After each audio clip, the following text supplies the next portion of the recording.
C'était une agression violente selon les surveillants réunis ce matin devant le centre de détention. Hier, vers 12h30, un agent ferme la porte d'une cellule. Il constate alors qu'un détenu cache un objet illicite dans sa poche. Lorsque le surveillant lui demande de le lui remettre, il lui assène plusieurs coups de couteau. C'est lamentable, là on en a de plus en plus et là on a passé vraiment un cap. C'est vraiment à l'arme blanche. Il y avait un couteau avec une lame de 6 cm. Il a voulu vraiment, le détenu, attenter à la vie d'un collègue, quoi. Et là, heureusement qu'on avait mis en place un système de binomage au niveau sécuritaire sur Val-de-Reuil, parce que sinon le collègue il serait passé là, il serait déjà mort. Quelques minutes après la première agression, un deuxième surveillant intervient. Il est aussi victime de coups de couteau. Un troisième agent sera également poignardé. Il faudra l'intervention de plusieurs surveillants pour maîtriser le détenu. Nous avons des agressions qui sont récurrentes.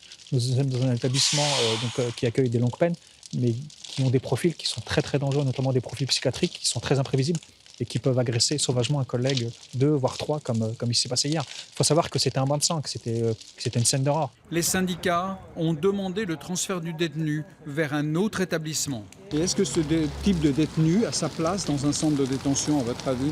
Non. Pour lui, c'est non.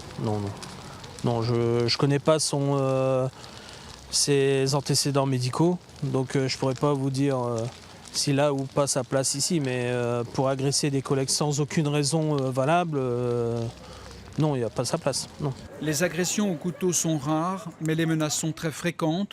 Les surveillants de ce centre de détention disent vivre un climat de plus en plus tendu, et ce, depuis plusieurs mois.